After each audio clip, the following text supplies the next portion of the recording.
Bueno, señores, continuamos aquí con el programa. Vamos a conversar con el señor Isaías Ramos, presidente del Frente Cívico y Social. Isaías ha estado antes en el programa, muy amigo de Domingo y también mío, ¿no? Y entonces vamos a conversar, Isaías, un poco sobre esto de el primer año de gestión del presidente Luis Abinader, que por cierto va a hablar mañana porque ayer, con el problema este de la lluvia y lo que podría ser un huracán, pues él suspendió eso. Entonces, vamos a evaluar un poco aquí en este tiempo que vamos a tener en el caso de la gestión de Luis Abinader. Gracias a ustedes por darme la oportunidad de estar nuevamente en su programa y me siento muy contento de poder compartir con dos figuras como ustedes acá. Claro que sí, que podemos hablar de este año de gobierno del presidente Luis Abinader. Dele para allá. Gracias. Mira, este año de gobierno hay que valorarlo de acuerdo al contexto con que entró el presidente. Una crisis sanitaria como nunca visto, montada en una crisis económica enorme, porque también tenemos que ver la crisis económica que hay en el país, basada, porque el problema no es la crisis económica como tal, sino bajo la circunstancia que está esa crisis económica montada, bajo una estructura de un círculo vicioso, déficit fiscal, endeudamiento y subsidio a la ineficiencia. ¿Cómo salimos de ese círculo? A menos que no sea un parto muy doloroso. Entonces ningún gobierno se atreve realmente a tocar al paciente porque es muy doloroso. Esto no se resuelve con un pacto fiscal, ni un pacto o una imposición eléctrica como se ha hecho. Esto se resuelve con un pacto social, que yo entiendo que muy bien debe hacerse un referéndum para que se traten otros temas y de una vez se hagan los cambios que haya que hacer en la Constitución y que todo, del dominicano más simple al dominicano más encumbrado, entonces todos naveguemos juntos hacia el barco, hacia el puerto que realmente queremos nosotros llegar. Porque el problema es que nosotros estamos sobreviviendo, estamos en un barco anclado, sobreviviendo a los diferentes tipos de olas y no sabemos hacia dónde nos dirigimos. Entonces, hasta que este país no sepa hacia dónde se va a dirigir, si vamos para ser un Cuba, para ser un Venezuela, o para ser un Singapur, o para ser un Argentina, o lo que quiera, lo que decide el pueblo, que nosotros vayamos hacia ese camino, hacia ese puerto y tomemos las medidas que hay que tomar para dirigirnos ahí. Pero el problema es que solamente estamos hablando de una crisis económica, una crisis sanitaria enorme, como nunca visto. Entonces, el contexto hay que manejarlo en base a eso. Porque aparte de eso, Domingo y Marino, le dejan un país envuelto todos los estamentos en corrupción, una corrupción que envuelve todos los estamentos del Estado. Aparte de eso, con un soporte judicial que le garantizaba esa impunidad a todo ese entramado de corrupción que había en las últimas 2 décadas y media, que se armaron aquí en estas 2 últimas décadas y media. Entonces, yo entiendo que por lo menos hay que reconocer algo de este gobierno. La crisis sanitaria la manejó como uno de los mejores resultados estadísticos de la región, siendo nosotros inclusive convirtiéndonos en una referencia mundial con el tema del COVID sobre todo. Y referente a la macroeconomía, pues ¿qué iba a hacer? Yo lo hubiese hecho de otra manera, pero ellos lo hicieron apalancado un hiperendeudamiento, que eso lamentablemente es inmoral, es injusto y irresponsable también, porque poner a pagar a futuras generaciones pero es lo más cómodo para cualquier gobierno y cualquier funcionario es pedir prestado para que otro pague. Pero con el tema de la microeconomía tenemos que ver que realmente hay muchos sectores que han sido golpeados, sobre todo la pequeña, mediana empresa y la microempresa, que han sido muy golpeados, sobre todo los sectores de servicio y de producción, sobre todo producción agropecuaria. Aquí el campo ha sido abandonado de hace 2 décadas y media, fue abandonado completamente, se desaparecieron los técnicos, se desapareció todo, resultado hoy tenemos una fiebre porcina.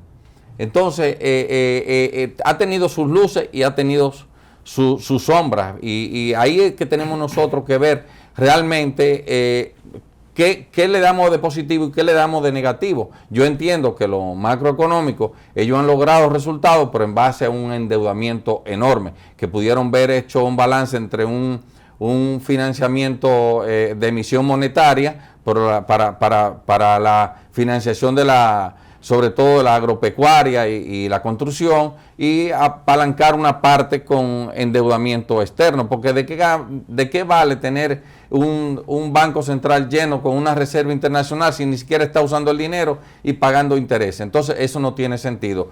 Por otra parte, el pueblo sí comienza de manera generalizada a verse en una situación de decepción total de esa ilusión de cambio que dio el gobierno. Y básicamente yo entiendo que esa desilusión que se está viendo en el pueblo es porque vemos muchos de esos corruptos hoy envalentonados, que están muy envalentonados, ya hablando como si esa impunidad va a ser eterna para ellos. Y realmente una de las cosas, y que yo espero que el presidente pueda mantener coherencia y cumpla, el presidente dijo muy claro que la recuperación de los bienes del Estado, él iba a trabajar para lograr eso. Sin embargo, ha pasado un año, siendo ellos mayoría en el Congreso, y ni siquiera han aprobado la ley de extinción de dominio, que es un mecanismo fundamental para poder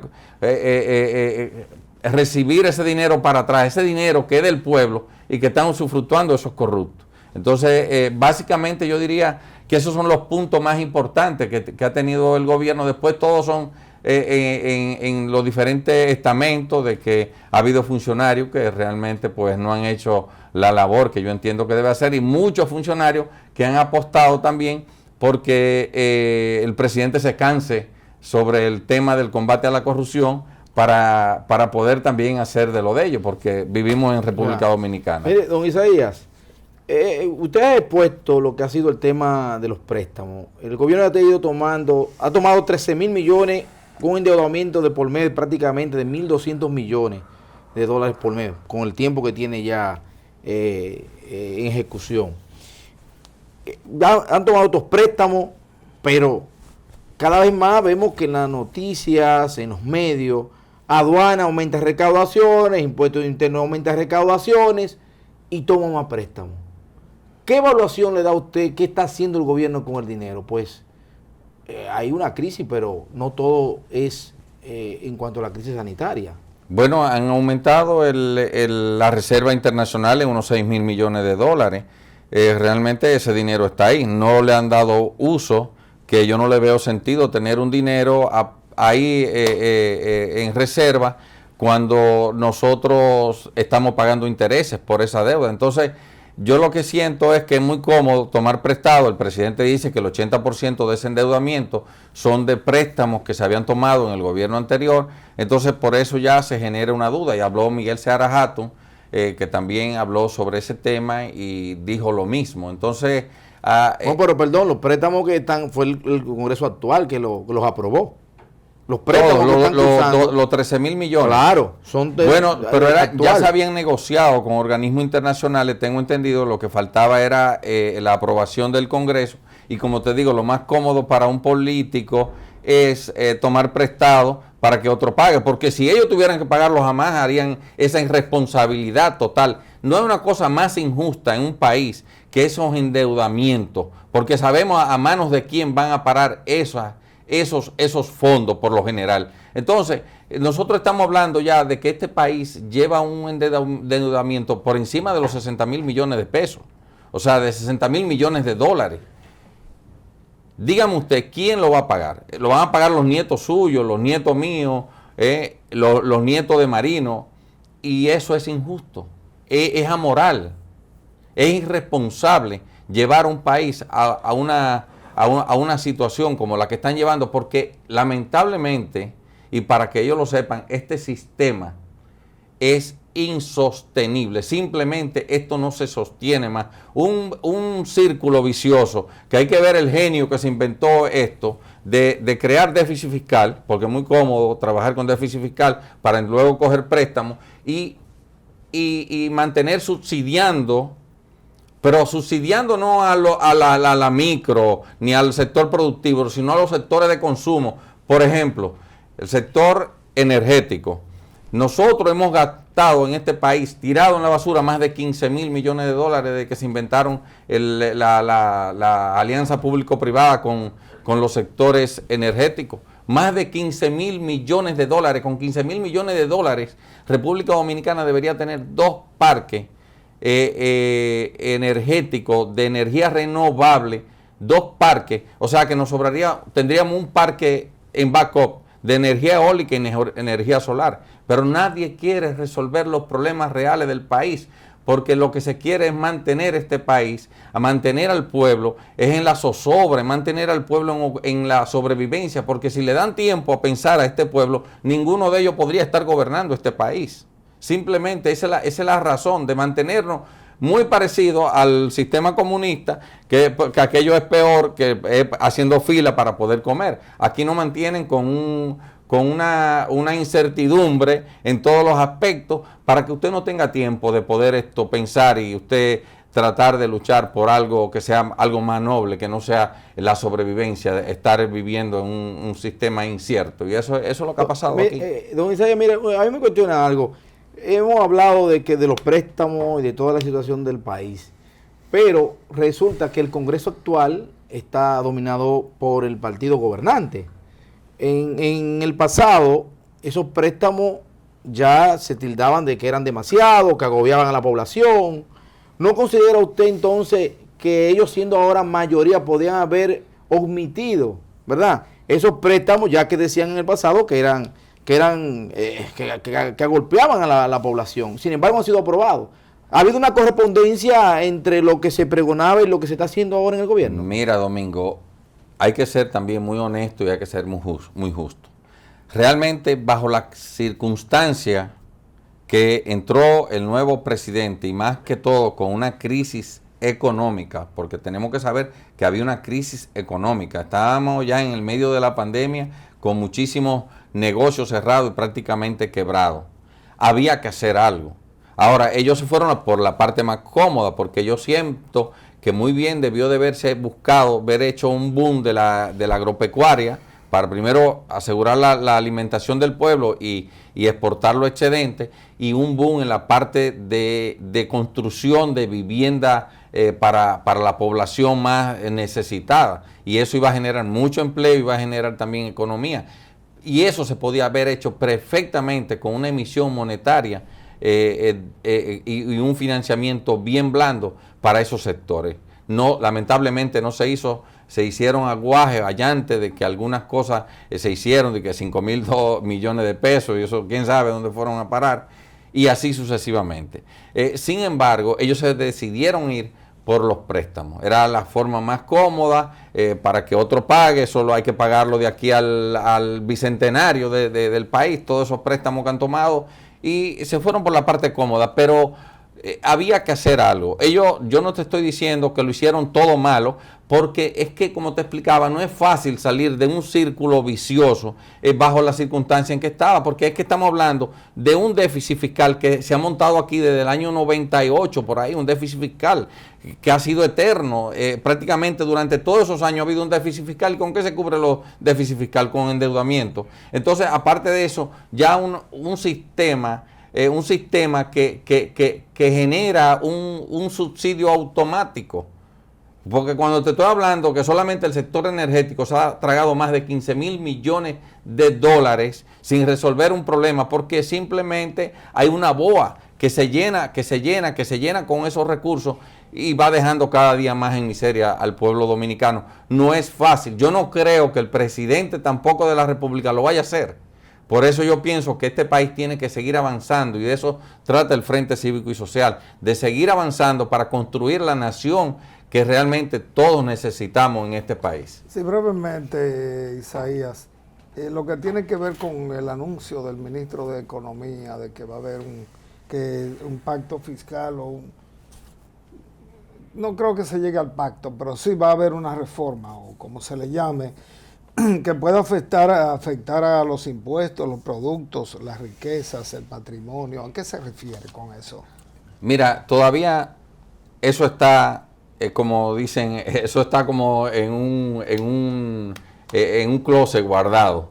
No se ha hablado realmente, se ha hablado de unos impuestos progresivos, que realmente espero que sean así, pero tú sabes que cada vez que hay un pacto fiscal en este país, siempre hablan de un pacto de fiscal, sobre todo progresivo, donde paguen más lo que más tienen. Aquí, en este país, ya hay una industria de la ilusión fiscal, porque hay muchísimos mecanismos, sobre todo con eso, con los fideicomisos y esas cosas, para evadir impuestos. Vamos a decir, no evadir, porque la ley lo permite, cuando eso es ilusión fiscal. Pero el rico no está pagando impuestos. Al que tú puedes estar seguro que no hay manera de que no lo pague es al pobre. ¿Por qué? Porque tú vas a comprar ya un refresco y tienes que pagar el 18%. Entonces todo viene siempre cayendo en la base de la pirámide. Y no puede ser. Yo personalmente no quisiera que el presidente se ponga en una situación ahora muy complicada, porque el año próximo hablar de un pacto fiscal, fíjate, están hablando de un pacto fiscal, no un pacto social como debería de haber en este país. Un pacto, porque siempre el pacto lo hacen entre un grupito, siempre las mismas caras, que siempre hacen, diga usted señor, y eso no puede ser, podría traer inestabilidad política, y eso es lo peor que nos podría pasar como nación, que también caigamos en una inestabilidad política. No nos va a beneficiar a ninguno, ni al rico, ni al pobre, ni mucho menos a la nación como tal que queremos construir. Bueno, permítame algo importante, porque quiero la evaluación general, ya que estamos en el final. Don Isaías, usted acaba de decir que el gobierno asume con una gran pandemia, que de hecho encontró una situación difícil. Hemos hablado que ha tomado 13.000 millones de préstamos, los productos de primera necesidad están bastante altos de precio, hay una situación inclusive con todo el tema energético, muchos más apagones, hay una situación en la sociedad. Y viendo desde su punto de vista, sus luces y sus sombras, usted como presidente de Acción Cívico-Social, ¿no? Frente Cívico y Social. Sí. ¿Qué evaluación o qué calificación usted le daría, evaluando todos estos temas en función de bueno, malo, regular, excelente, a la gestión de Luis Abinader? En el término económico hay que reconocer que yo diría que bien. Claro, basado, como te estoy diciendo, en el empalacamiento de un hiperendeudamiento. Pero hay que reconocer el contexto que él llegó y hay que ser honesto con uno mismo de qué tú harías en un caso similar. Entonces, eso es lo primero que uno tiene que preguntarse. Yo como te digo, hubiese hecho algo diferente. Pero eso fue lo que él encontró, un círculo vicioso agarrado en algo que si él lo tocaba en ese momento iba a ser muy doloroso para el pueblo. El pueblo no estaba preparado, ni está preparado todavía. Y en términos general, ¿cómo usted lo calificaría? Regular. Yo creo que el reto que tiene el presidente para salir, porque yo no creo que los cambios estructurales y de fondo que requiere la nación, él lo va a hacer. Pero por lo menos lograr de que mantener la coherencia con el combate a la corrupción y de dar el apoyo para que esta impunidad se termine de una vez por todas y que haya la recuperación de los bienes robados y saqueados de este pueblo, entonces yo pienso que ya eso tendría un éxito total. Gracias a Isaías Ramos por haber estado en este programa. Vamos a la pausa. Porque en ITLA estamos cambiando.